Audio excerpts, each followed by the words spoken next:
First time ko magputsero. At madali lang pala guys. Habang piniprito ko yung pork, ay minicrowave ko na yung patatas at carrots. Tapos, wala akong available na saging na saba, kaya yung saging na bungura na lang ang ginawa kong pamalit. Isinama ko na siyang ipinirito sa pinagprituhan ng pork. Ayan. Masarap naman pala siya. Parang saging na saba din. Kaya po natin piniprito ang mga gulay para hindi siya malasog-lasog kapag inihalo na sa sauce. Ayan. Pagkatapos prituhin, iset aside yung piniritong pork saka yung mga gulay.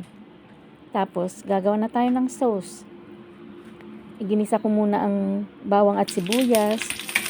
Tapos, nagdagdag ako ng chorizo. Kung ayaw nyo naman ng chorizo dahil maanghang, pwede rin naman ang hotdog o kaya kahit na anong sausage. At nilagay ko na yung tomato sauce. At wala nga pala akong available na pork and beans. Kaya ang ginawa ko na lang, yung beans na puti na dating luto at yung red beans na minatamis. Pag hinalo mo siya sa tomato sauce, edi para ka na rin may pork and beans. Kasi lalagyan, may pork naman yan. Kaya ayos lang na walang pork and beans. Tapos yung pineapple juice, nilagay ko na rin pala. At tinimplahan ko siya ng kaunting patis at saka asukal. Depende sa panlasa mo kung gaano karami ang ititimpla mong asukal at patis. Okay? At saka paminta at saka laurel nga pala. At yung gulay, naglagay din pala ako ng kaunting bell pepper dyan. Yung kulay pula at kulay dilaw. Para maganda ang kontrast ng kulay nila. Tapos kung yung pork nga pala, ginayat-gayat ko na para magkasya sa bibig. Ayan, matapos kung ilagay yung pork, inilagay ko na rin yung mga gulay. Madali lang siya kasi dati nang luto yung mga ingredients natin. Diba? Madali lang pala, try nyo din. Napakasarap pala ng putsero. Nakakabilib naman kasi first time kong gumawa.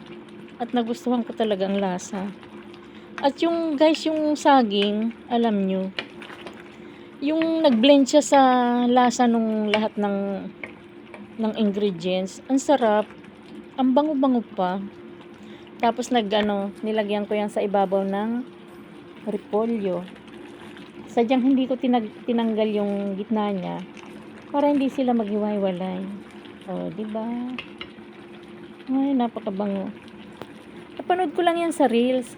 Kaya lang yung napanood ko, naman siya, isdang pinotsero. Ang available sa akin pork. Kaya pork ang ginawa ko. Ayan, takpan na para madaling maluto yung repolyo sa ibabaw. At bahagya ko siyang pinailalim yung repolyo para maka-absorb ng lasa ng sauce. Ang bango. Ayan, instant, napakadali.